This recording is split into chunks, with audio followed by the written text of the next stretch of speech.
So a few months ago, I had put together a response to Liquidzulu's video in defense of AI art. I'll be linking both his video and my response in the description. And he had asked in the comments that we have a live debate. I was hesitant at first, as it's not the sort of thing I normally do, but against my better judgment, I eventually agreed. Before we get to that, there's just a couple things I want to clarify from my response video. Firstly, I misspoke slightly during my section on consent. Obviously, there needs to be some objectivity to ethics, otherwise I could just say murder is bad and someone else could say murder is good. What I was trying to say was that the matter of data collection and compensation is not a simple yes-no question, but Zulu seems to treat it that way through deductive reasoning. I replayed that section of his video through a few times and didn't understand it at all. He seemed to just keep adding additional prompts until he got the answer he wanted. There's even a point where he says, in his opinion, one of these prompts is too broad, so we need to narrow it down, which seems to me like he was being subjective in what was supposed to be a purely objective argument. I meant to get clarification on that during our live call, but ended up skipping it for the sake of time. Oh well. Secondly, while I do think branding things as being human-made is an optimistic approach to a messy situation, I still think it's absurd to suggest that we just let AI become the default and encourage people to label their own work as human-made instead. It should be the other way around. I'm still in favor of some kind of regulation, no matter how much Zulu opposes it. Although government regulations are really just a hypothetical at this point, seeing as Elon Musk is now Trump's first lady, but I digress. As I let the following conversation between Zulu and I play out, I will be popping in occasionally to provide some additional notes, which is fair because Zulu spent the last third of his stream responding to my video after I had left the call. He did have the decency to ask first. I didn't really care, so now I get to add more of my thoughts to this video. Also, you'll have to bear with me, as the start is a bit shaky, and I do use more ums and you-knows than I'd like throughout, because I'm not used to doing things live. It is what it is. On to the show. And we should be live. Hello everyone, this is going to be a debate on the topic of AI art today. I'm joined by B. Learoyd, who made this video in response to me. You can find it in the description of this video, and I'll put it into the chat here. Do you want to introduce yourself, introduce your channel, let people know what you're about? Okay, well, hello everyone, whoever is watching this. I'm an indie artist, have been for a couple of years now. I've yet to do anything really professionally, aside from a handful of commissions, but, trying to establish more of an online presence, hence the YouTube channel. So, yeah, not a whole lot to say beyond that. Yeah. Alright, and so you had a number of points against me in your response. I've noted down at least the gist of most of them here. I think it would be perhaps a good place to start early on in your video and sort of repeated throughout. You bring up this call for regulating AI. You want a sort of regulated AI. Mm-hmm. So I suppose the first thing I'd be interested in is what specific sorts of regulations are you advocating? Well, the biggest one, even going beyond, the whole discussion of AI art itself, the biggest problem I see with it currently is disinformation. Not knowing what's real from what's not, etc. So, there needs to be better indicators in place, to indicate when something is heavily AI generated,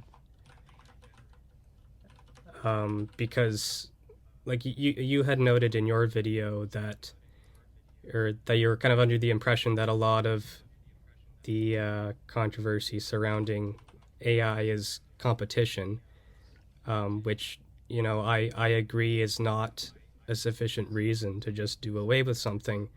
But I think another point that wasn't brought up at all was that of erasure, right? And that this could happen in two ways. One could be AI just polluting search results, and it may be even being prioritized over original artists, with which thankfully we still have search optimization. I don't know if Google were to ever hand that over to an AI, that would probably be pretty bad. But it is a concern how it kind of pollutes search results. The other way this could happen is if you do attach an artist's name to, say, an image or text or whatever, but without indicating that that is in fact AI generated. Someone who's not familiar with that artist's body of work, they might look at that and think, yeah, that person made that, right? Even though it's AI generated. So that's also a problem. Okay, so I can understand why it would be concerning, certainly, somebody making disinformation with AI. I don't think lying is a good thing. But more of the point when it comes to regulations is that, well, you're advocating that the government go in here and forcefully stop people from lying, forcefully control and monitor what people are allowed to do with what is essentially a denoising algorithm. So, like, what gives the government the right to do that? Well, when I think some amount of regulation is necessary when it comes to, something potentially harmful. That's the reason why we end up with, like, asbestos in wall insulation, right? Which, obviously anything taken to an extreme is bad, right? Since I can tell that you're not a fan of the government, right? Or at least not government regulations. And, I can understand that because no one likes a totalitarian government. But to suggest that things just remain entirely unregulated, I don't think that's, I don't see that being a net positive for society. Okay, so so you think that the thing which is justifying that the government is going in here and violating people's rights when it comes to something really harmful, or just in general, is that it would be a net positive to have that regulation as against a net negative. Would that be an accurate summary? Yeah, I guess that's the simplest way to put it. Okay, and one of the ways you put this in your video is that AI is moral if it promotes more human flourishing than it does suffering. So I'm curious what the standard of flourishing is. Like, what does it mean for a technology to promote more flourishing than suffering? How would I, like, actually nitty-gritty get out there and determine, okay, this produces this much flourishing and this much suffering? How would I do that? Well, in the example of it being used in healthcare, like in your video, you had mentioned, potentially being used to find a cure for Alzheimer's, however that would be done. That's a good example of human flourishing, right? Getting rid of diseases through AI. What I forget to do here is actually ask Zulu for just one example of AI being effectively used in healthcare, which is what I ask for at the end of my response video. Doctors have tried to diagnose tuberculosis patients with it, but the AI continually weights things in unexpected ways when coming to a conclusion, as Angela Collier explains in her video. And I would question how I'm supposed to trust an AI to give me a cancer diagnosis if it can't even give me correct information in Google overviews more than half the time. What I do know is that AI has been used by universal healthcare in the States to deny people coverage, so that's fun. The lawsuit alleges that the provider continues using the AI system because it knows only 0.2% of policyholders will appeal denied claims. The lawsuit goes on to say that United Healthcare banks on the patient's impaired conditions, lack of knowledge, and lack of resources to appeal the erroneous AI-powered decisions, which is exactly what happens when we start treating AI as if it's capable of making human decisions. Blame is shifted onto a machine instead of an institution. Which,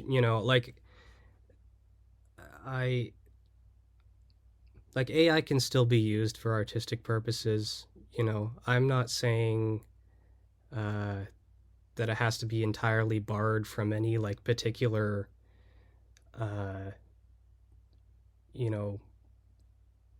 section of society, but those regulations still need to be in place to some degree.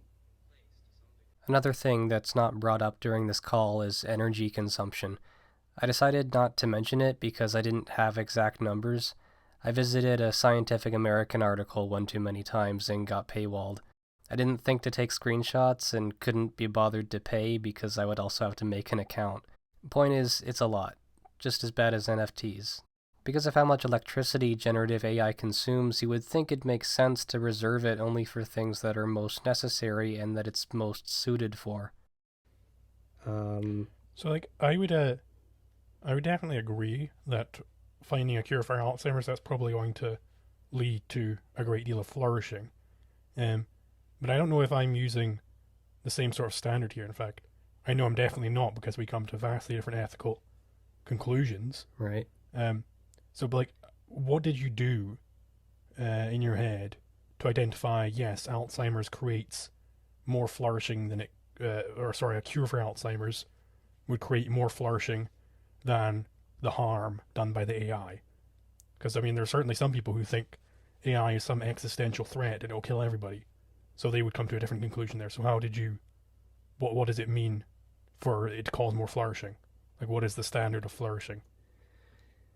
Well, I guess first of all, I would clarify that I personally do not have any concerns about, AI becoming super intelligent and all that and becoming this existential threat. I don't think that's a real thing, because it is a tool, and I don't think is comparable to human intellect.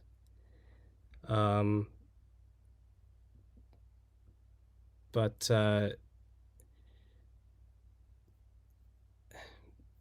guess I'm wondering what the relevance of the specific definition is to... I could give maybe an example of, for instance, if I was to talk to a utilitarian, they would say something along the lines of, well, it has the greatest amount of happiness with the lowest amount of pain, the greatest amount of pleasure, lowest amount of pain. That's the best action to pick in any given circumstance. Mm-hmm. Would you agree with the utilitarian or adopt some other sort of theory? Sorry, could you repeat that to me again? So, the utilitarian would say to this question, well, a technology is good and should be created and implemented and all this sort of stuff if it maximizes pleasure and minimizes pain. Maximize pleasure, minimize pain.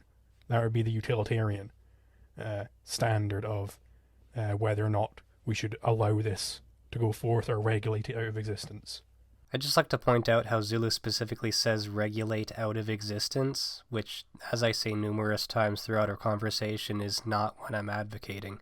For reasons I don't fully understand, he's under the impression that any amount of government intervention inevitably leads to the complete eradication of something. He continually uses this all-or-nothing thinking. Would you agree with the utilitarian one? Because it sounds sort of like a utilitarian standard here with talking about flourishing and suffering. Are those just synonyms for pleasure and pain as I'm using them?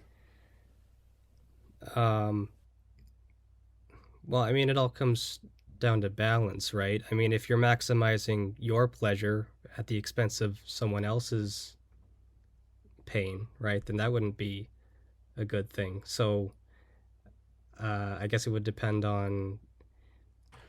So specifically, the utilitarian would be for the greatest number of people. I missed out that part. So yeah, it wouldn't be sort of the hedonic view where it's just maximize your own pleasure and minimize your own pain.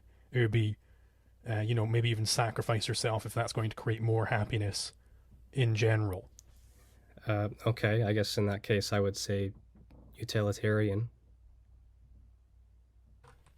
Okay.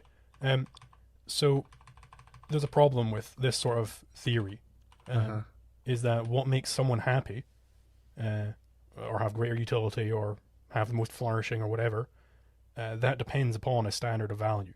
So a person in nature with no society around them is not going to get happy if they find a $5 bill on the ground.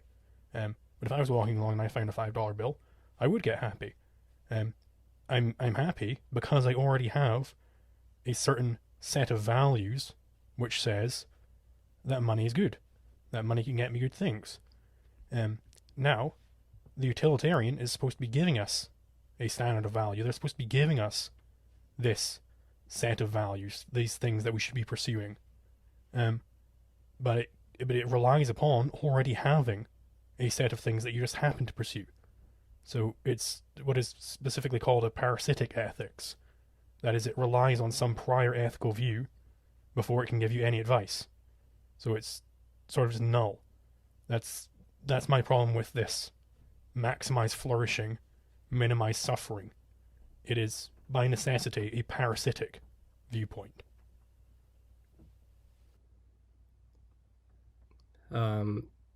Okay, so what would you say is the downside to placing regulation of any kind on AI or neural networks? Well, I certainly wouldn't phrase it as, well, there's these downsides and these upsides and we've got to balance the concerns or anything like that. But I think the reason why you wouldn't want any kind of regulation is because it violates people's rights. I'm allowed to, it's my right, my computer, my property. If I want to run some software which removes noise from an image, which is what these AI image generators do, then I'm allowed to do that. It's my right to do that. And more fundamentally, nobody else has a right to stop me. I don't gain a right to stop me because some wackadoodle economist says that it would maximize the utils or whatever, right? It's my property. I'm allowed to denoise images all I want. Okay, but then you wouldn't be allowed to claim that something or show something in such a way as if it isn't AI, even though it was AI generated, because then that would be considered fraud. that right? is. It might be a sort of moral or spiritual fraud, but it isn't legal fraud. Legal fraud would be theft by deception. So you could use AI to commit fraud. Like if I pretended to be like you, if I like copied your voice, cloned your face and did all this sort of stuff, and then started calling up your family members with this AI script, asking them for money, I'm committing fraud there. So fraud is specifically theft by deception. So I'm deceiving them into thinking that I'm you when I'm actually clearly not you, in order to get money out of them. Right? That would be fraud. But just lying on the internet or anywhere else is not fraud. It's lying, and lying is bad, right? But it's not fraud.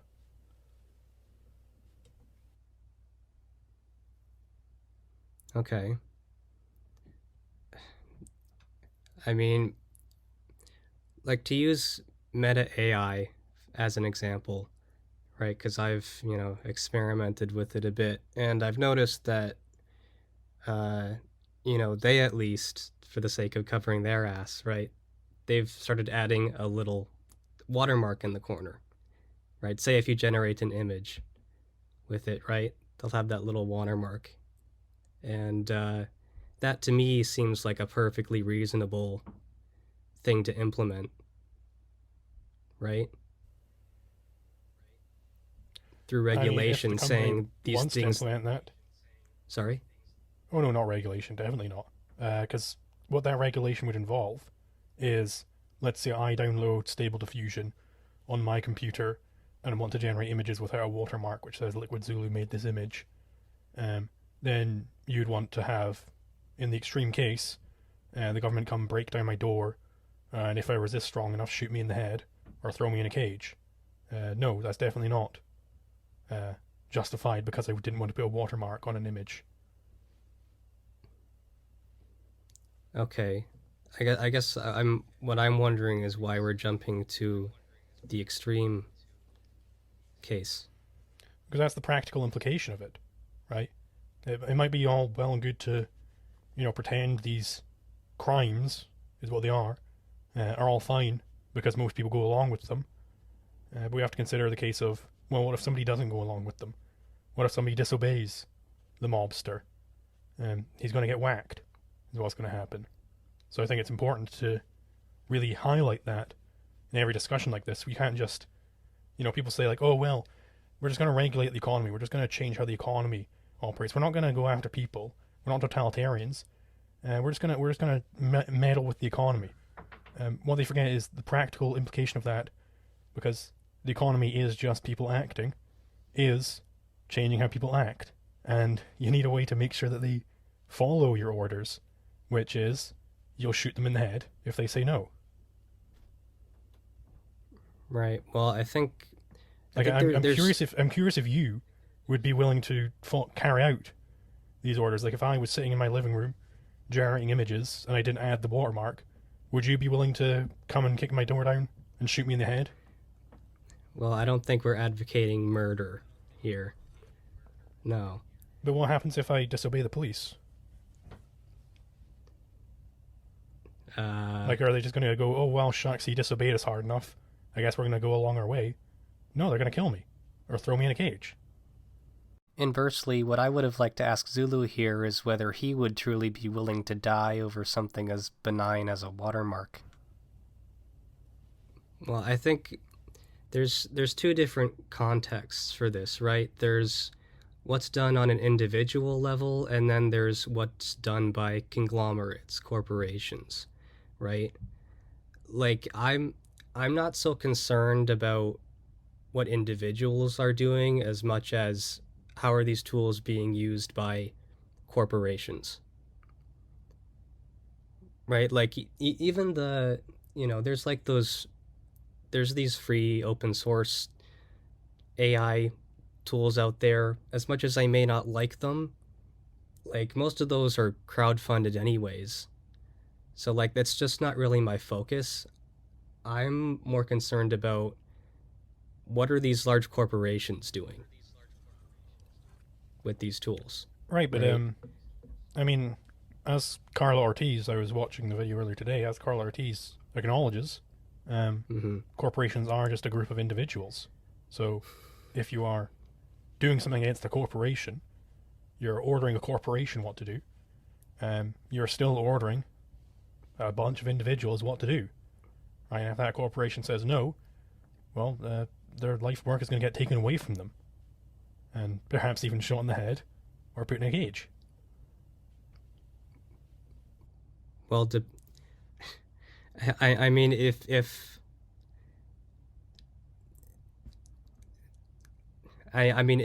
what they're doing is fraudulent to the level of, like, I'm just not sure why we're jumping straight to like execution level crimes. Well, I explained why. It's because that is the practical implication of what you are advocating. The system you're advocating is either you follow these rules, or we'll do this, and if you don't do that, then or we'll do this, and yada yada yada yada. The final one in the end is, or we'll shoot you in the face. Right? I think it's very important to note that after this whole chain of, okay, yeah, we're going to come knock on your door, we're going to send you some strongly worded letters, like all of that stuff is, who cares? But the final step of it, the real reason why people follow this is because that final step is, or we'll shoot you in the face. And I think that's a very important step to be focusing on, because that's the most egregious one. It's not that egregious to send someone a strongly worded letter that you're very disappointed, that you're some important judge and you're very disappointed that they're making images without watermarks. That's where things like financial harm come in, right? We're saying if you do X, Y, Z, you can be sued for it, right? Yeah, right. But sued by the government. It's not like a proper suit where I steal your money and you bring me to court to get your money back. It's nothing like that. It's you didn't put the watermark on the image, the government approved watermark. They have to put on all your images now. So we're going to take a bunch of money from you, and if you refuse to give them the money, yada yada yada, eventually we're going to shoot you in the face.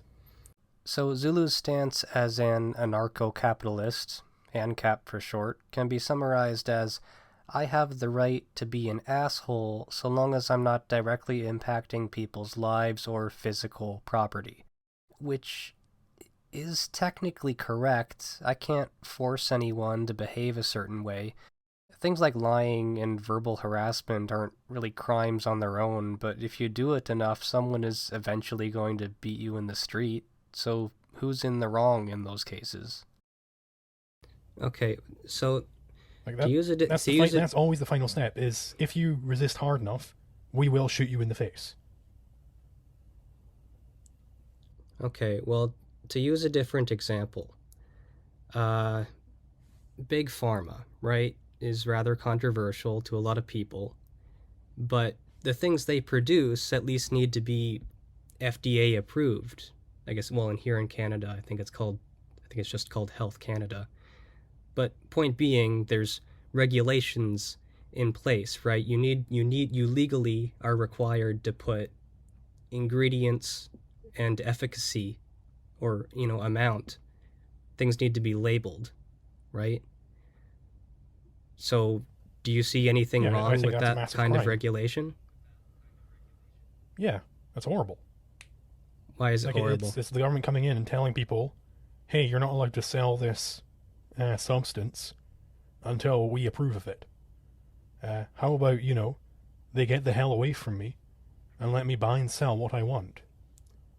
Right? If I want to sell cocaine, that should be my right. If I want to buy Why is that a right? Adderall, that's my right. Okay, more specifically, it's nobody's right to stop that from happening. Nobody has a right to come up to John and Sally, who are trading cocaine with each other, and say, you're not allowed to do that. The FDA didn't say so. Diddums, who cares, right? Who cares that the FDA didn't say so? What it really actually means then, again, is, hey, John and Sally, if you don't do these things by my rules, I'm going to shoot you both in the face. Right? Okay, that's what all these government rules are. It's do this, or ... or I'll shoot you in the face. So, earlier we were just talking about net positives, right, for society. If someone is selling a drug, or say a large company is doing this, the individual doesn't have, is not able to effectively, guess or estimate what the efficacy of the drug is. They're just trusting that they're being given what they're supposed to be given, right? That's why the regulation is there. So you don't need regulations for this.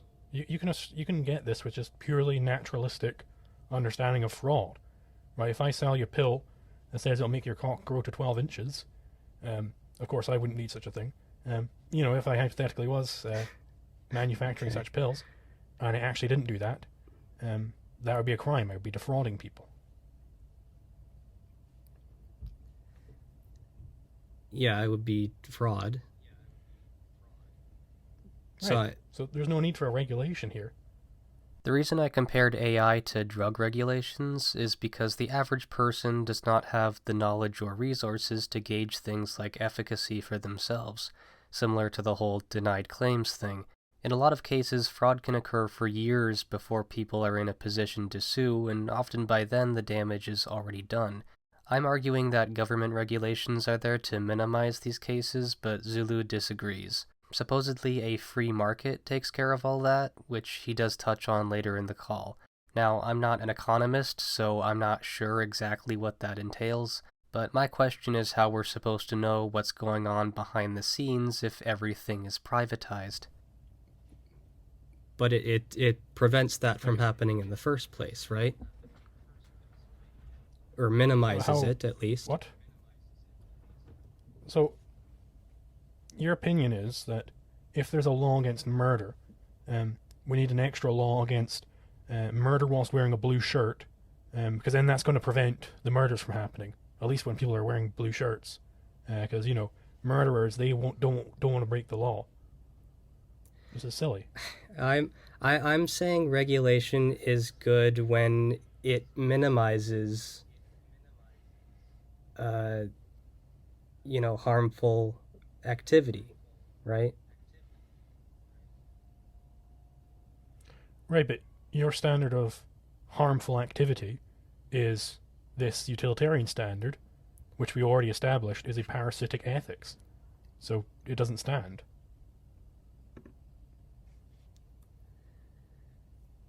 Well, were there other parts of your video or my video that you wanted to discuss? Just because we're already half an hour in. So you discuss fan art. My argument that fan art is basically always a violation of IP. You bring up the concept of fair use. I have a number of problems with that. But I suppose the first one is just I checked with a lawyer friend of mine earlier today, and he confirmed, no, fair use does not exempt you because you just really liked making Spider-Man art. This is why when the Marvel films were all popping off with the Avengers and whatnot, that DC didn't come in and just make some fan art movies of the Avengers, right? They'd be sued into oblivion if they tried to do that. Technically every single time you're going to some sort of convention and there's a guy doodling Spider-Man, he is violating copyright right there when he's doing that. That is a violation of intellectual property. So the upshot of that is either you guys, the general anti-AI artist conglomerate, either you've got to reject fan art, and then you can have these IP arguments against AI, or you're fine with fan art, but then you can't have any of these IP arguments where you guys keep talking about oh no, but Stable Diffusion it violates IP, because then you've got to get rid of fan art. So which one do you pick? Do you want fan art to be fine and AI to be fine, or both to be not fine? Right. Well, see, there's uses of AI that fall under fair use and some that don't, right? So, just first of all, to talk about fan art, there's a mutual understanding that these fan art communities, they can do whatever they're gonna do with these IPs, provided that they don't get too big, is kind of the agreement, right? Like if I were to To be clear, it's not an agreement, it's just Marvel doesn't care about them until they get too big. Yeah, exactly. So if I were to start selling, I did that one Freerin video that everyone liked, which is fair use, by the way, because it's commentary. But if I were to have my whole channel revolve around that IP and I started selling merch and all this, then yeah, that makes me a target. And I would say that's on me because I got carried away with an IP that didn't belong to me to begin with. So Zulu and I get into the validity of IP further in, but the distinction that I'm trying to make here is that, generally speaking, fan artists are content to work within the confines of fair use, whereas pro-AI people such as Zulu clearly are not, which is still a relevant distinction to make regardless of whether you agree with the concept of IP. Something that I don't bring up, which I mentioned in my response video, is that of sources. The vast majority of fan art is based on popular, easily recognizable IPs. Even minor anime fans can probably guess who these characters are, and when posting it online, there's always going to be hashtags and titles included so people can look up the original work, because that's the entire point. Even when someone creates fan art of a small-time artist's OCs, for example, they would obviously want that artist to receive credit. If there's not even any word prompts attached to an AI image, text, video, etc., how do we know where it came from? Right. No one is making fan art for the sake of, like, yeah, there's a little bit of profit there, here and there, but, generally it's just for the sake of sharing things, right? If you want, like, technically you can make fan art using AI, right? Like, even though you could say that the AI stuff generated using or based off of Kim Jong-il's style, right? Depending on what the intent was behind that, you could theoretically call that fan art. To be clear, I don't really believe that case of someone generating derivatives of Kim Jong-il's work to be fan art at all. The person says in their original tweet that it's meant to be an homage, but seeing as this was literally days after his death and they had the audacity to put "credit please" at the very end tells me it was nothing more than a tasteless publicity stunt. But... So, at least when you're using these copyright arguments, like, oh, it's in violation of this copyright, you aren't making any moral case there. You're just kind of dispassionately saying, well, you see, these images that were scraped, that actually happens to violate copyright, but of course I don't really care about this, because I'm just dispassionate. I'm not making any moral argument here. Sorry, could you expand on that? So, like, because you're saying that it's fine to violate IP in the case of fan art, it's just up until the point, it's just sometimes risky, because you might get caught, but you think it's fine to do it. So that throws away it's violating copyright as a moral condemnation.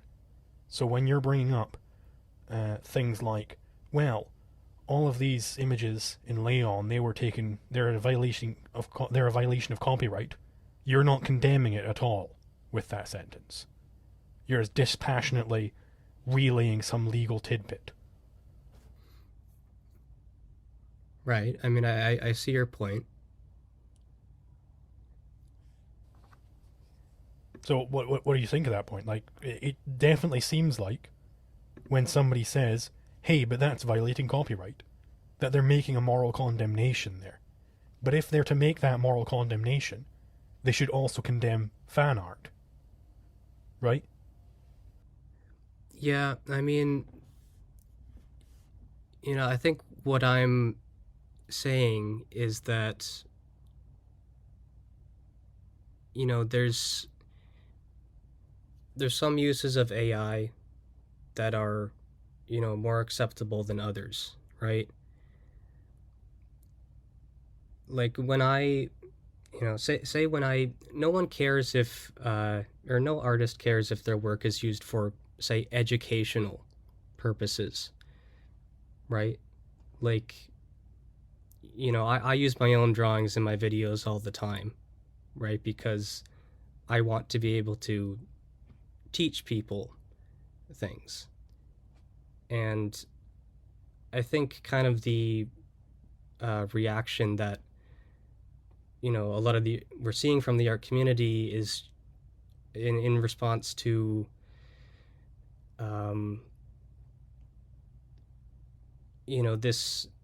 these tools that kind of take from, when you generate things with an AI, you're not really showing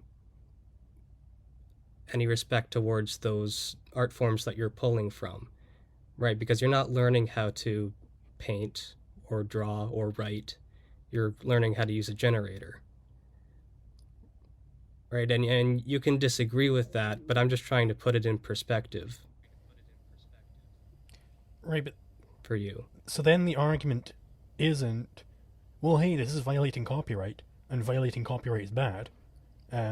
It's something else, and of course, my argument for what it actually is, down at the core, is this thing might outcompete me, and I'm scared of that, so I want the government to destroy it.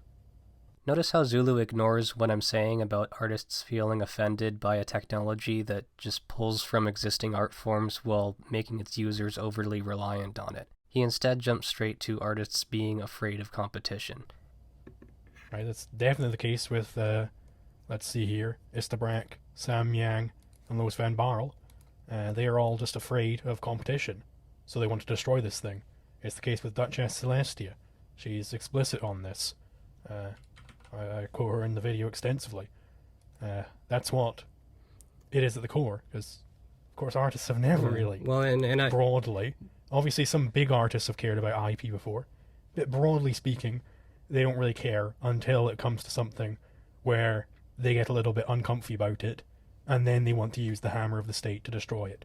And I think that's deeply dishonest of them. Mm-hmm. Well, I do recall kind of pushing back against, what was it, Duchess Celestia's quotes in my response video. Generally saying that, like, yeah, I think people should be able to use image generators for things if they wish. Just don't be plopping a single artist's name in there and then be selling it, right? Right, but which wouldn't be an issue if it were trained on the public domain. Right, and I am asserting that you are in a fraction of a minority of the anti-AI crowd with this. I mean, these people that I'm listing, and that I've listed in the video, they're getting, like, the broad majority of the views of the entire subject. I find it interesting that Zulu says that I am in a fraction of a minority with my more nuanced take towards AI, even though my beliefs are very much in alignment with that of Carlo Ortiz, someone who Zulu deems to be a stagnant, money-hungry monster, just like all the other artists he quotes in his video. Carla says, be kind to individuals, ruthless to corporations, and I agree that the two categories play by different rules. Carla says, okay, people can play around with people's styles using generators, just don't be undercutting them using their own brand. Again, I agree. So why does Zulu not give Carla Ortiz the same benefit of the doubt that he's giving me here? And all the people in the comments are agreeing with them. It is competition that they're against, and if you watch enough of these videos like I did, they'll tell you to your face that it's competition is what they're afraid of. Yeah, I mean, I can sympathize with, I'm sure a lot of those comments are from younger artists who I can sympathize with because, they don't really have, they're maybe not at a professional level, they don't have any of that prior experience, and they see these tools and think, oh wow, like I can't compete with that, right? I can't even, these, like, a lot of AI images to me I personally don't find them all that impressive as someone who already has that skill set, right? And so that's where I think a lot of this backlash is coming from, is that, yes, I do think there is a fear of competition there. That's definitely a big part of it. Admittedly, I didn't explain that point very well. When I talk about more inexperienced artists, I'm also referring to industry jobs specifically. AI is good at carrying out simple tasks, but not complex ones, meaning it's going to target entry-level jobs, preventing new people from entering their chosen fields. I mean, like, all of the people I cite in my video on that point, and in the video in general, they're all professional artists, right? Like, this is, I think I used one screenshot of just a random YouTube comment I saw, which concretize the attitude quite well. But the rest of it is quotes from famous and professional artists. And they're worried about competition. They're worried about losing their jobs. And I think that is a deeply, deeply evil attitude for them to have. And why is that? Like, they want me to suffer and everybody else to suffer so that they can stagnate, so that they don't have to innovate, so that they don't have to improve. That is horrible. Well, I would agree with that interpretation of it.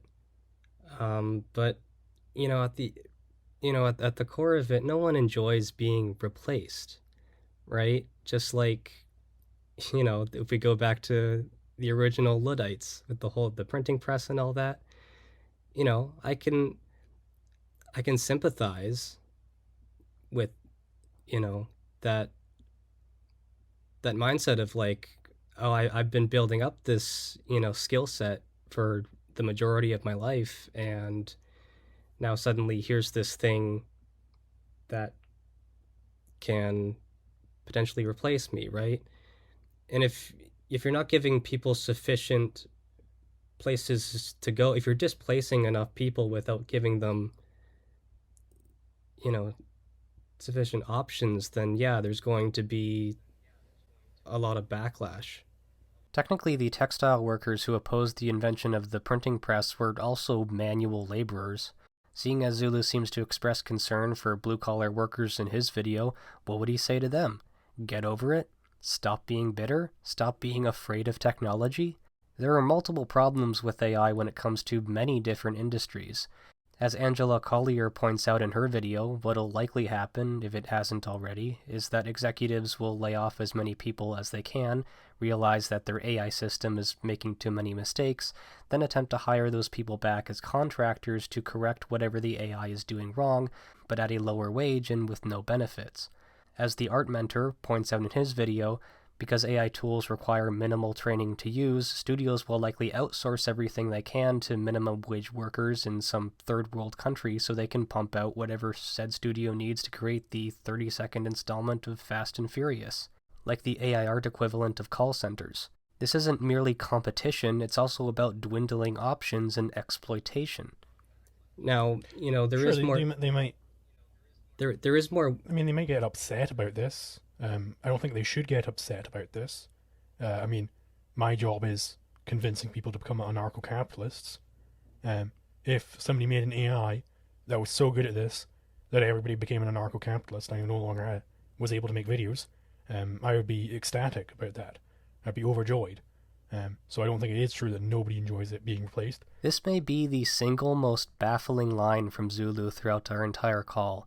He compares the spread of a political ideology to entire fields of work, as if doing away with art teachers would somehow be an advancement in the world of art. And it's not just about not enjoying it. Like, that's one thing.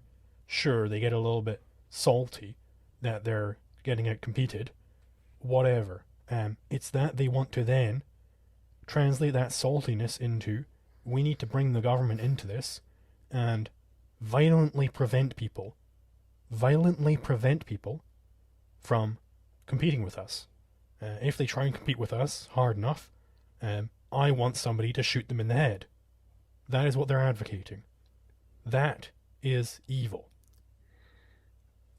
Well, it seems to me like your fear of extreme government intervention is making you push more in favor of tech companies having zero democratic oversight in the things they produce. Yes. And how they're used. Yes, that's correct. Okay. Yeah, I definitely, 100%, I hate democracy, and I want there to be zero democratic oversight of any person, company, whatever, right? Whatever organization you've got, I don't want there to be some bureaucrat sitting there and telling you how you're supposed to run it. So Yeah. companies can just like dump chemicals in drinking water, and that's okay because it's all Well, if part they of dump it, business? well, if they're dumping it in drinking water, and they're poisoning someone, then that someone can take. And by the way, this already happened back before the progressive era. There'd be a factory pumping out smoke. They would dirty some little old lady's laundry when she hung out to dry, and she would sue the factory, get an injunction against them. They'd pay to replace her clothes, and they would have to put a filter in the chimney to stop the smoke from coming out. Then this thing called the EPA comes along, and it says no, the factories are allowed to pollute up to a certain amount, so they give them pollution licenses. The justification for this was, well, we're America, and we want to be better than Britain. To be better than Britain, we've got to get a bunch of industry in here. So the government came in and got rid of all of these tort lawsuits, right? We had already solved this with the free market. This is not something where we need some government solution to a government problem. Just get rid of the initial government problem. So Zulu argues that there's no need for government because a free market is a better solution. What proponents of a free market don't seem to have an answer for is how to avoid things like slavery-level wages. They'll typically argue that those workers can just go work somewhere else, but what if they have no better options? What if they're just left in a perpetual case of poverty? So And the way to solve that factory example wouldn't be, let's all take a vote on how much we think the factory should be allowed to pollute, right? so a free market solves everything is what you're arguing? Not everything, but it's not. But the government solves nothing, unless your goal is to kill a bunch of people and cause massive amounts of suffering. If that's your goal, then yeah, it's state government. Go ahead, but I don't want any part of it. Well, I guess on that note, something I did want to bring up, just because I'm aware that Silicon Valley likes to really pride itself on being fully independent anti-government, right? I have a list here of Elon Musk's companies and how much money they've received in subsidies, if you're interested in that. I mean, I don't need the whole list. I do know that his companies do take subsidies, but they, at least as far as I'm aware, they have never petitioned for a subsidy. They've never gone to the government and said, hey, we need this new subsidy on XYZ. If they have done that, then that's very evil, and I'm against that. Very opposed to that. As far as I'm aware, he's just accepting subsidies. Now, I don't think it's criminal necessarily to just accept subsidies. Because if you think about how much tax that guy's paying in, getting some of it back from the government, that's not untoward at all.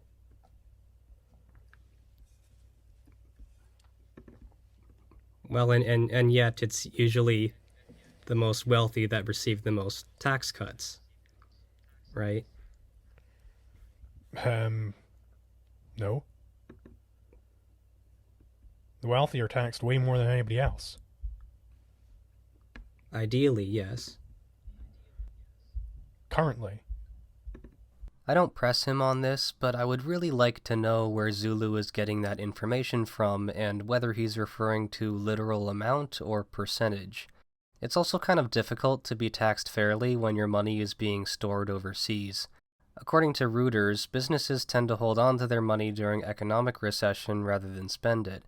IRS data suggests that globally, U.S. non-financial companies hold at least 3 times more cash and other liquid assets than the Federal Reserve reports. Idle money that could be creating jobs, funding dividends, or even paying a stiff penalty tax for hoarding corporate cash. The Fed's latest flow of funds report showed that U.S. companies held $1.7 trillion in liquid assets at end of March. But newly released IRS figures show that in 2009, these companies held $4.8 trillion in liquid assets, which equals $5.1 trillion in today's dollars, triple the Fed figure. So you're saying that someone like Elon Musk would be paying more in taxes than whatever he receives in subsidies.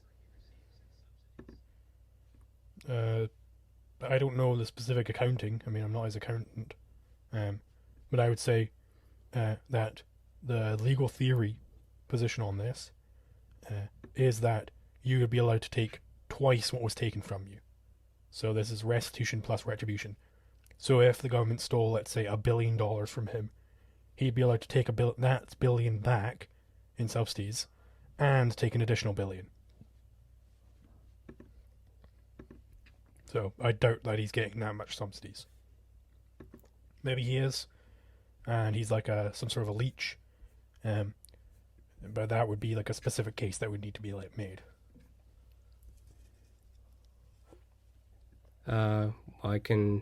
Let's see. SpaceX $2.89 billion contract with NASA, April 2021.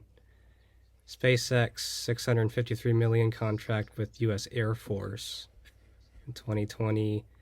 Tesla accepts payroll benefits. These are slightly, to be clear, these are slightly different than subsidies. Like, he's not just getting free money from the government for doing what he was already doing. He is doing a job for the government, and they're paying him for it. Now, I don't think he should be working for the government. I definitely think that's a horrible thing to do. He should make like Atlas and Shrug, but it's not the same as a subsidy, to be clear. It's very interesting to me how disgusted Zulu is at the idea of Elon Musk, the poster boy of Silicon Valley, someone more wealthy and prominent than even Mark Zuckerberg, accepting government assistance. It's almost like Silicon Valley associates with the government whenever it suits them, and they just don't like it whenever the government tells them no. It's almost as if it's easier to rush to market with a new technology and treat the population like guinea pigs than it is to be placed under federal scrutiny. Funny how that works. Okay. What about payroll benefits from federal government's $600 billion pandemic stimulus? Right, so that is, I assume, the thing in the US where everybody got a check. Right? That is individual people getting some of their tax money back. So that has really nothing to do with Elon, unless you're meaning some other government stimulus from that era, which I'm not aware of. Okay, fair enough. Well, then the rest are like New York State, Solar City. These have to do with more with like individual states or countries.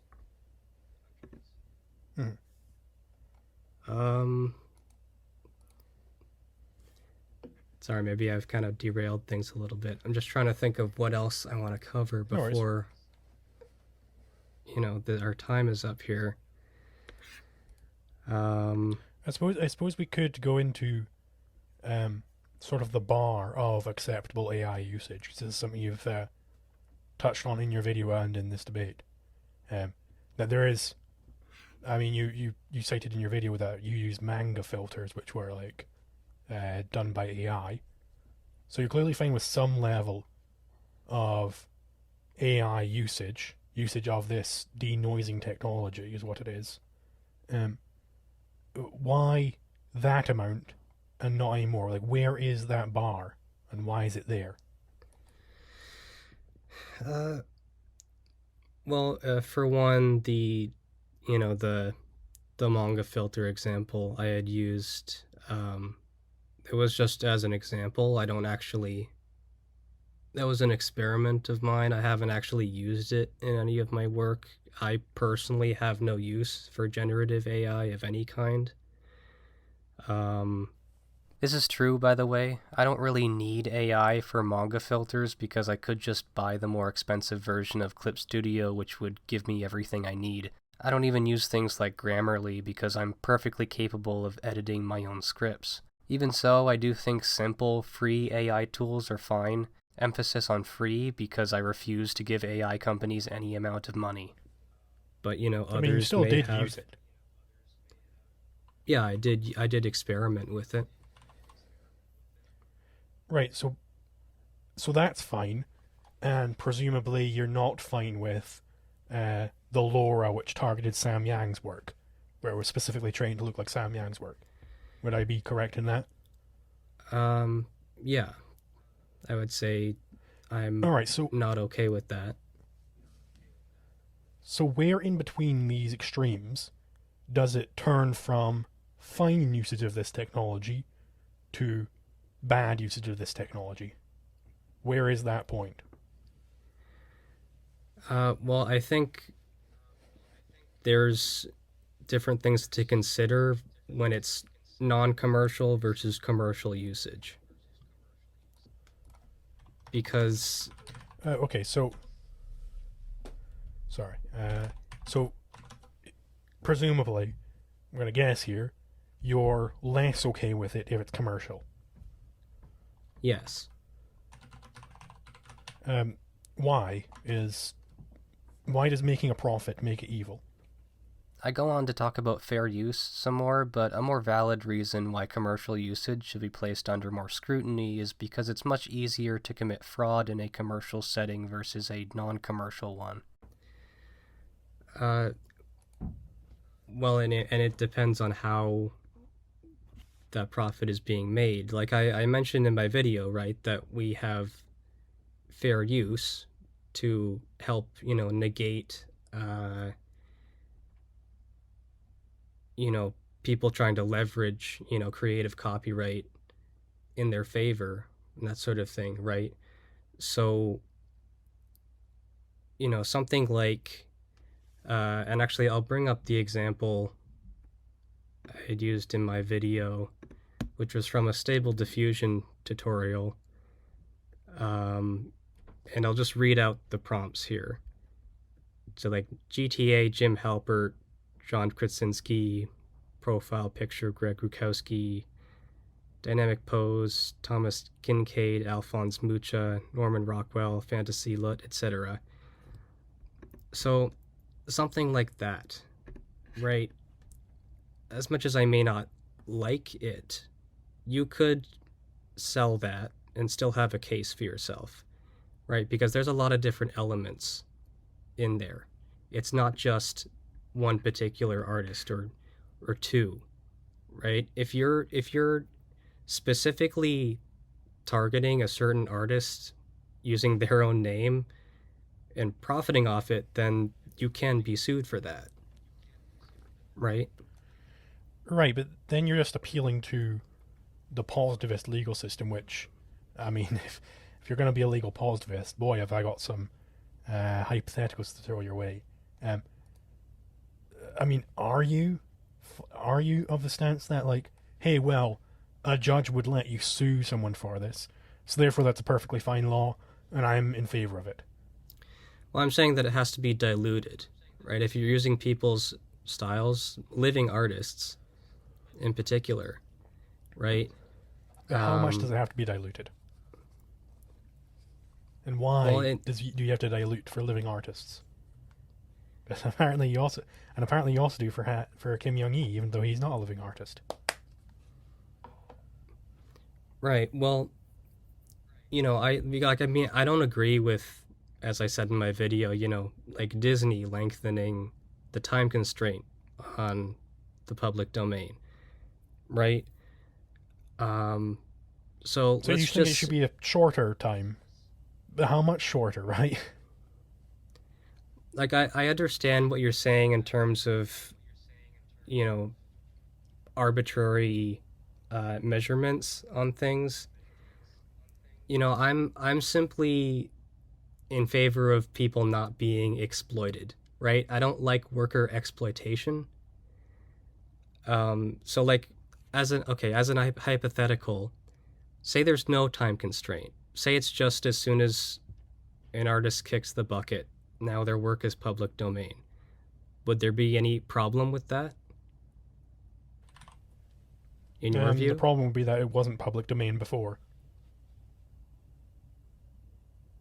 So what about that is not fair? I'm completely against IP. It's not fair because them coming up with an idea does not imply that I'm not allowed to use that same idea. Right? Yes, but in this case, we're not just talking about we're not just talking about an idea. We're talking about something that's been built up over the course of decades, right? Which is a brand. So it's a very complex style. idea. Well done to them, but that does not imply that they get to control how I use my own damn property. Like here's an example. Like if you and your neighbor, you have identical stone quarries on your property. Your neighbor, he digs up some stone and he carves a statue into it. Do you think that you'd be in some way wronging him by going over and seeing his statue and then carving an identical one with your own stone out of your own quarry? Do you think you'd be wronging him by doing that? Well, I mean, I think you could make the case that there is an educational use in there, because at least at the very least in that instance, you know, this person is learning how to chisel stone, right? Well, so let's say you both try and sell it, right? But would you then be wronging him if you also tried to sell the identical statue that you made with your own stone on your own property? I suppose in that instance, no. Okay, well, then you're against intellectual property. Because the intellectual property believer would say, yes, you are wronging him because you stole his idea. So, are you going to be consistent in this anti-IP stance and say that it's fine for anybody to take any idea, whatever? Because it certainly took a lot of knowledge to make the statue in the first place. I agree with you that IP has a lot of problems. I guess my question to you would be, what does this copyright-free world look like for creatives? Like, what replaces it? I mean, they can still be creative all they want. Every single one of my videos is licensed under Creative Commons, and if you scroll to the bottom of my description, I get rid of the attribution requirement, and many people have re-uploaded my content in different places before, and I have not shed a single tear about it. I really don't care. I even sell some intellectual content, and it's very easy for people to get it for free, but people they understand that it doesn't get made, it doesn't get paid for, so they're willing to pay for it.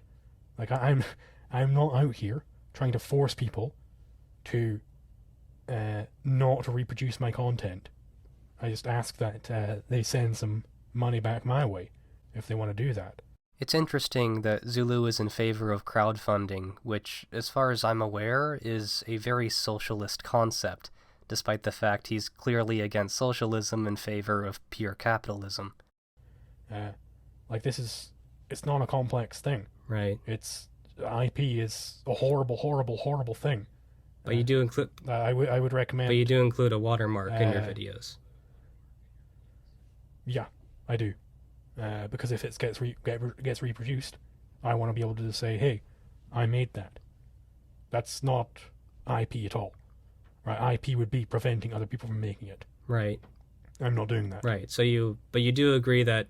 And you'll also notice that in my AI art video, I do what no other fucking YouTuber ever has done, and I cite all my B-roll. Right? Name another person who's ever done that. Yeah, it is rather rare. This is something I'll give full credit to Zulu for. He is very thorough with his citations, even more so than me. He clearly takes plagiarism seriously, which makes me wonder why he was so dismissive of my point at the beginning about erasure. As soon as you drop someone's name into a generator, you're not pulling from thousands of sources because that's a very specific set of data. Therefore, if you're posting something AI generated without attaching your word prompts to it, you are a plagiarist. Even if you're making a few of your own edits, the AI is doing a lot of heavy lifting. I can't write an essay without citing sources, and the same applies to generators. So, like, I'm not out here saying that plagiarism is good, plagiarism is fine, anything like that. Yeah. I'm saying that it's evil to violently prevent people from copying ideas. That is evil. Right, and I can 'Cause understand. I don't think you can own an idea. Sorry? Because I don't think you can own an idea, right? An idea is, let's say it's like a certain typewriter where it's got a better typing mechanism. What the IP person is saying there is that they own the form of this typewriter. They own the concept of that typewriter. But concepts aren't actually out there. They don't actually exist in nature, right? I'm not a Platonist. I'm an Aristotelian, an objectivist specifically. You can own concrete things, specific items, because you can have conflicts over them, but you can't have conflicts over concepts, because concepts aren't really out there. They're only in your mind. Yeah, I mean, I can understand where you're coming from. But I guess just to go back to what I was saying about, if we do away with copyright, then, I guess essentially we're going back to or we're only relying on things like crowdfunding to produce things, I guess, or to help fund creatives, which, I could get behind if there were some sort of cultural reset, right? Like everything starts from zero, because Well, there would have to be a cultural reset specifically for you to have a zero IP world, right? because The culture's gonna have to change for that to happen. it would be really easy for Disney to just crowdfund the things they make, but statistically, how many YouTubers do you think can survive off donations? Well, I would say most of them, because AdSense is, for generally, a minority of any given YouTuber's income. I should note here that maintaining even a somewhat successful YouTube channel requires a lot of time and is not an option for a lot of creatives, nor do I think that every artist should be required to start one in order to make a living. While I am open to the idea of a non-IP world, taking that away in addition to AI taking away entry-level industry jobs and freelancers being undercut out of commissions does not leave a lot of wiggle room. Like, I'm friends with some far larger YouTubers than me, and they're all making most of their money off of sponsorships, not YouTube AdSense. Right? And sponsorships, you don't need any IP for a sponsorship. Right? The fucking Raid Channel Legends isn't going to give a shit if that video gets reposted by other people. They're going to love that. Right. I mean, it's a genuine question, because I'm not large enough yet for any of that, so Yeah, once you get to a certain stage, the sponsorships kick in. I haven't had any sponsorships. I think I was contacted by a few gambling sites, but I declined because I can't imagine that I would hit any sort of margin to be worth it for them, so it would be a waste of everybody's time. And also, I don't want to advertise gambling. But yeah, I'm not big enough for that to be a thing, but still, I would say a minority of my income has come from YouTube AdSense. It's generally a minority. It's not a majority. yeah. I mean, I think I would still have some issues in terms of doing away with copyright entirely, because I think a lot of the allure for creatives in terms of conglomerate is that even an individual would be in a position to go after a conglomerate so long as the case of plagiarism is obvious enough. Right, so say if I were to pitch a show, ideas, characters to a studio, and they say, oh, sorry, we're not actually interested, and then they turn around and they reproduce that to a T, or at least as close to... I think that would be bad of them. That would be an immoral thing for them to do. I definitely agree, and you'd be perfectly within your rights to have recorded your meeting and be like, hey, if you like this new character that's coming out, I'm actually the guy who came up with it, so you're going to have to go to me if you want the true story, and you can have competition with them, right? They wouldn't have an IP over it, so you could reproduce their movie, but it's author approved. Okay, but with what resources? That's why I went to the studio, right? I don't have the resources AI, to do right? that. Well, supposedly. It would certainly make it a lot cheaper. But in any case, you could say, like, hey, you could crowdfund it. They've spent all this money on marketing to get this new character out there. You say, like, hey, I'm actually the guy who came up with this, and you know, everybody got really pissed off about that the ending they did for that character, and they didn't like it. I can write a way better one if you guys crowdfund it. Someone in the chat mentioned, and I was going to mention before, Unique Anemosaurus has a video on like how the world without IP would work, and I agree with him. I cite his video in my video on IP, and I think it would be a much better world. Right. Well, I'll give that video a watch. If just need to remind myself, because yeah, it is a topic that interests me. But like, let's say, okay, it's like for example, I remember during your intro, or somewhere at the beginning of your video, you used a brief clip of H Bomber Guy's video, the whole James Somerton thing, right? So I assume you're, familiar with all of that. He was, plagiarizing people's work for years in his video, and H Bomber Guy called him out, and he was effectively chased off the platform, right? So that would be an example of... I'm familiar... I am only vaguely familiar with that case, to be clear. I just remember that when I was editing that part, it was like a big thing at the time. Yeah. Like a case of plagiarism.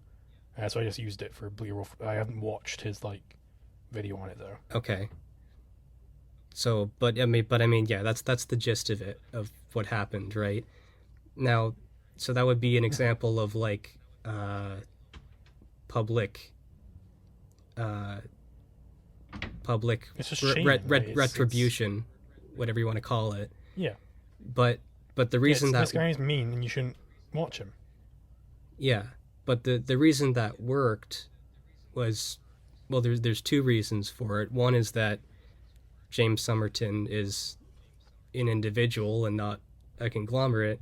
The other reason being that H Bomber Guy has 2 million subscribers, right? So yeah, it's very easy for him to bring attention to something like that, right? Whereas, sure, my get more subscribers, then you can do the same. Yeah, but it's not exactly easy to develop such a large following like that. Definitely not. Yeah, I agree. It requires years. Fundamentally. So I guess fundamentally, it's it's not like my problem if somebody's able to get away with plagiarism. If you can demonstrate to everybody that they're doing plagiarism, and people decide that they're not willing to deal with that type of thing, great, go ahead, whatever. But it doesn't address the legal point that, well, it just simply isn't possible to own an idea. And it's you're worried about the small individual person who can't call out someone for plagiarism as easily. Well, I mean, let's say if somebody just ripped all of your videos right now and re-uploaded them somewhere. Mm-hmm.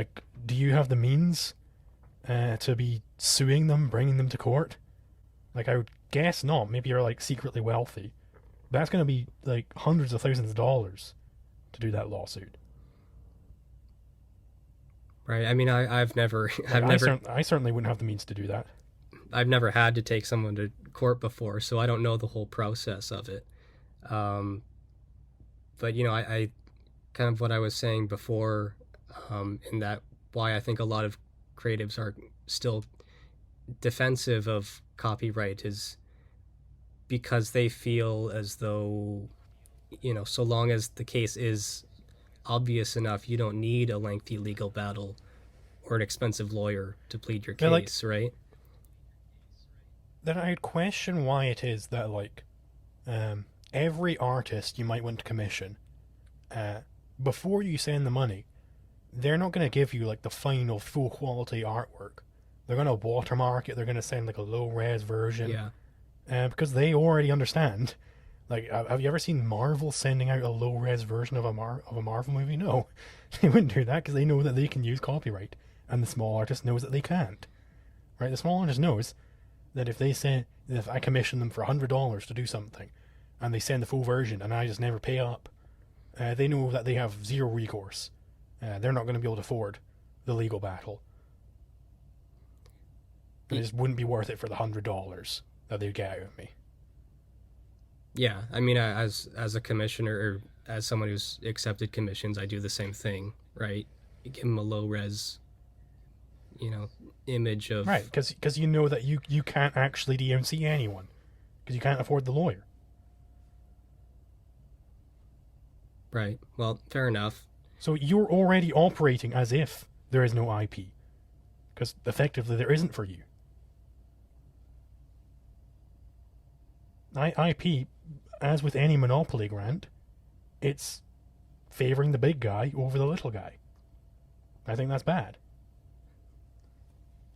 Yeah. Well, and I'm in agreement with you on that. So I think for the sake of maybe meeting in the middle, I feel like you are very defensive of tech companies, which I view as this force that kind of typically extracts as much wealth as possible from individuals in order to maximize their own gain. So I think that's a very Marxian understanding of capitalism. These big businesses, bigness isn't the problem. It's when a big business engages in criminal activities like monopolization, that's the problem. Being big and wealthy under capitalism, if it's a true free market, it requires you to produce the best projects, to best serve your customers. That is not exploitation of anybody. Okay, when a company employs immigrants with no other options at slavery-level wages, that is, by definition, exploitative. When a company like Meta, so Facebook, Instagram, WhatsApp, updates their terms of service to say that by simply posting something to their platforms you are granting them the license to use it, that is exploitative. Hell, at least most other services force you to click accept before you can continue using them. Instagram just gives you a tiny notification exactly once and it never shows up again. I would go so far as to call it fraud. I'm sure Zulu would argue that it's technically not legal fraud, but whatever. Well, like in your video, you seem to be also under the impression that this this perception of big tech just kind of fell out of the sky. Like, people are just making a bunch of random guesses as to what their intentions are with AI technology, right? But meanwhile, they're making continual changes to, their TOS, all these platforms are, in such a way that's not obvious. You have social media giving people addictions and eating disorders, and insurance companies using surveillance data to increase their premiums, etc.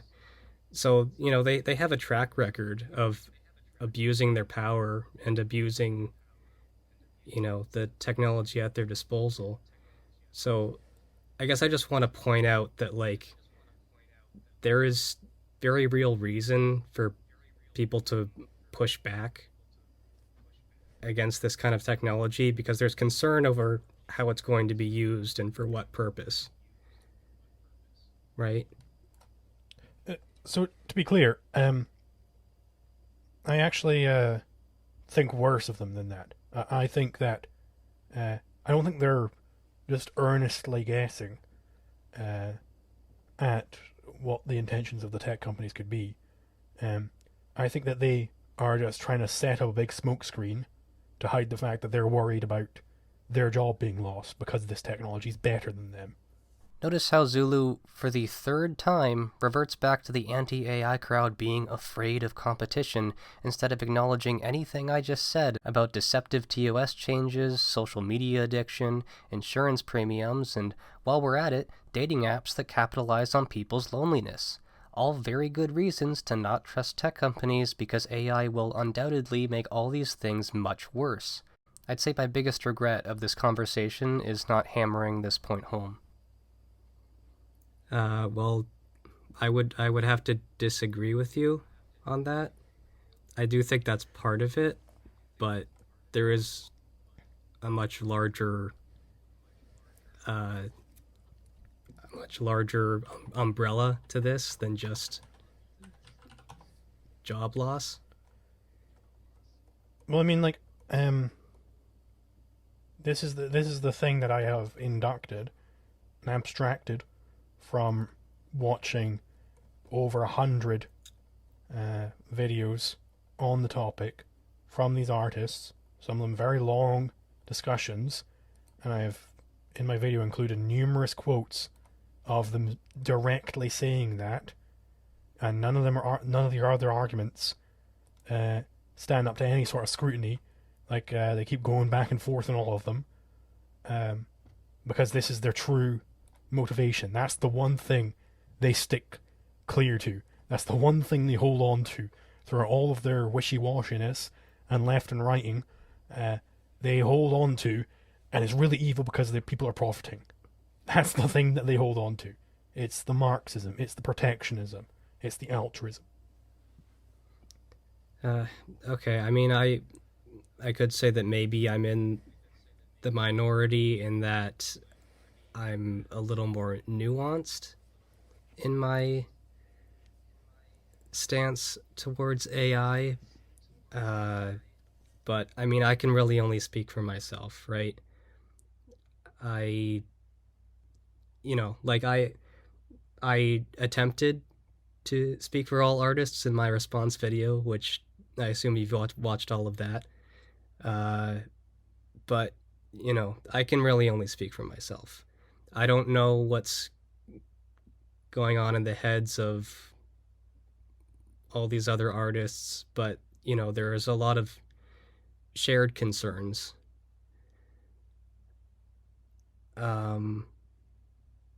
Which I actually did just now that it's on my mind, I did want to bring up the disabled argument that you had made in your video, and just point out that it's essentially a stalemate, because while I can't argue that there aren't disabled people who I'm sure would find AI tools useful, there's also plenty of disabled people who end up in creative careers because they can't work a manual labor job or they can't work a regular 9-to-5, and who share all of those same concerns that the rest of the art community does.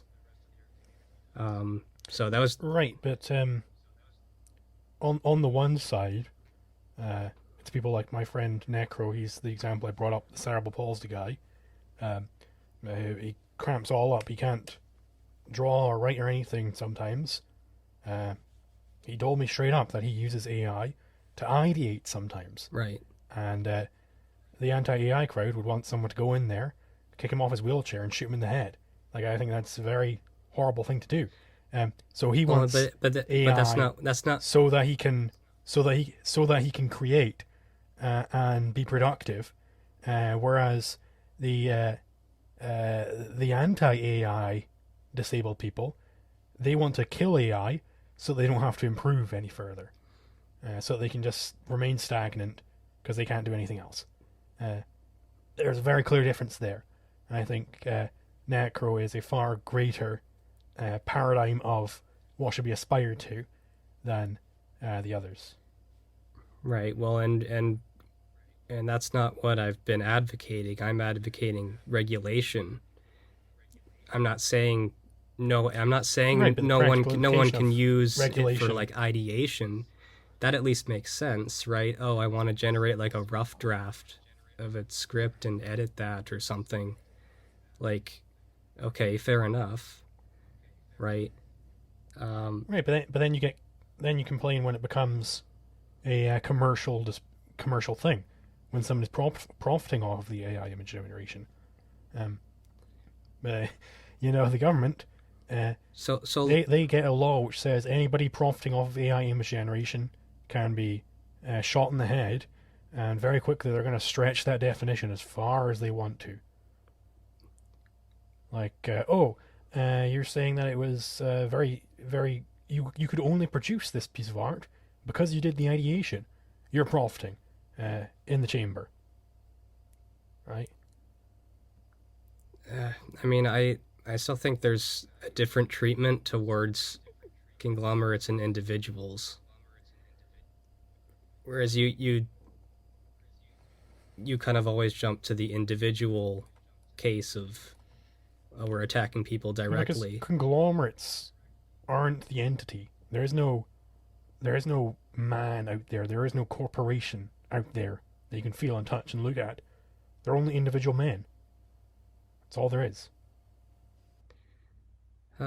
Okay, well, we're over the time limit now. I don't know if there's... Maybe we can cover one more talking point.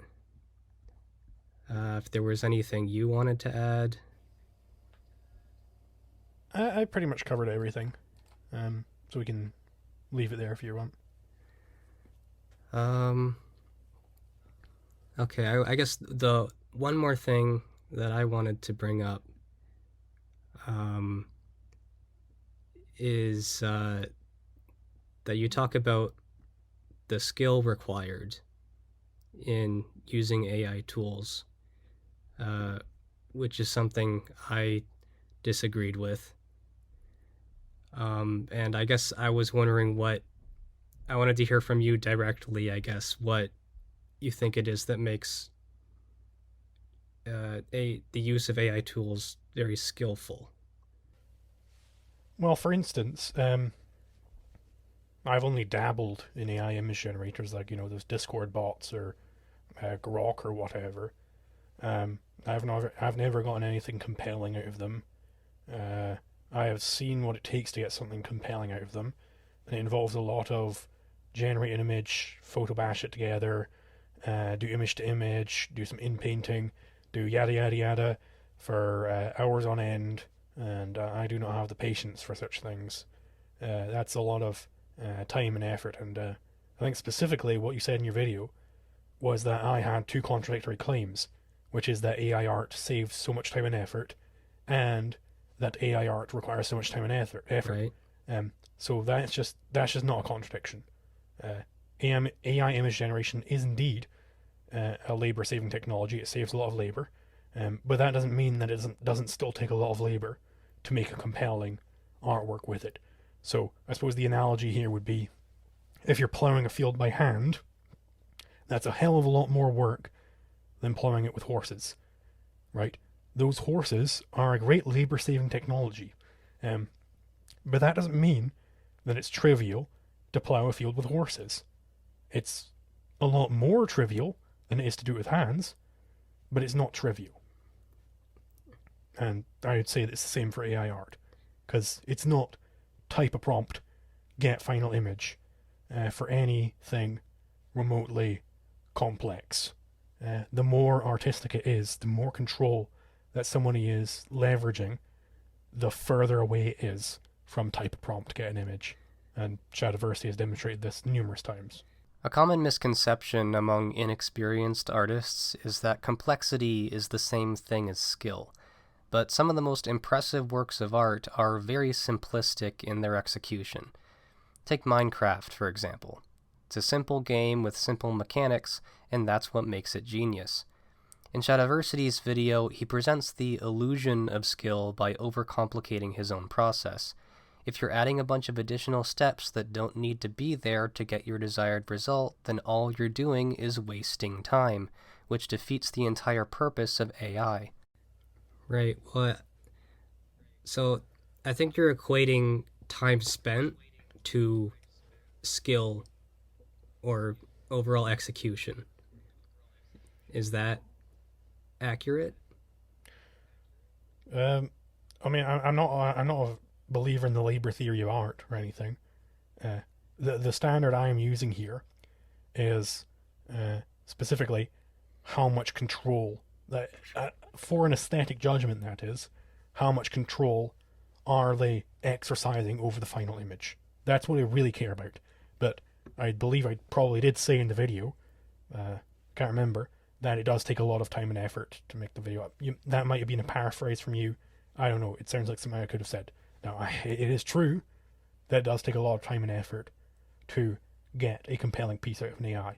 Like, you gotta keep going in over and over and over again, iterating over and over and over again, to get it just right. So I would say it is true. So, like, if I were to say I were using something like, doesn't really matter, Mid-Journey, I were to generate an image with a handful of prompts and then generate another image with similar subject matter with a bunch of additional prompts and number values and brackets and all that, and I placed them side by side, do you believe you'd be able to tell the two of them apart? So like a one made with Mid-Journey, one made with like more text in the Mid-Journey prompt. Is that what you said? Yeah, more. Yeah, because there's like the brackets for that you use to weight prompts differently. And all those sliders as well that like Shadiversity was using. So basically, an image with as minimal prompts as possible, and then another image with all kinds of different prompts and number values, but similar subject matter. Tell them apart. I don't know. I'm not an artist, of course, but I could give you an artistic evaluation of both of them. Now, whether that is reflective of how much you put into the prompt, that's a different question. You're more likely to get the more data you give to the AI with different image-to-image things and more words in the prompt, the more likely you're going to get to a good piece. That doesn't mean that it's impossible to get to a good piece with writing out a prompt. It's going to be very highly unlikely, but you might get there. Right. Because like if I draw something traditionally and then draw that same thing digitally, you can tell straight away, right, which is which. And similarly, like something drawn by an amateur artist versus a pro, if they try to draw the same thing, there's still a difference there. It would be a pretty obvious difference. So I think that's just where I disagree with your premise, in that there's not enough of a distinction between the two. I mean, like, if you look at most, like, if you go into, like, the Stable Diffusion or the Mid-Journey Discord or whatever, and you look at the stream of images coming out, most of them are just not very compelling at all. But there are some AI images which are compelling. Do you want to know how the compelling ones were made? With a lot of work. Right? It wasn't type out a prompt, get a final image. Zulu can poke fun at anime girl commissions in his video all he wants. I still consider that to be more of a job than prompt engineer. Or if it really is a job, it's a very temporary one. If the entire end goal of Sora AI is to make it so anyone can generate a feature-length film while sitting on the toilet, what do we need prompt engineers for? Now, could someone generate a preset and make their own additions to it from there? Sure. But you're never going to get exact precision with a prediction algorithm as you would with other mediums.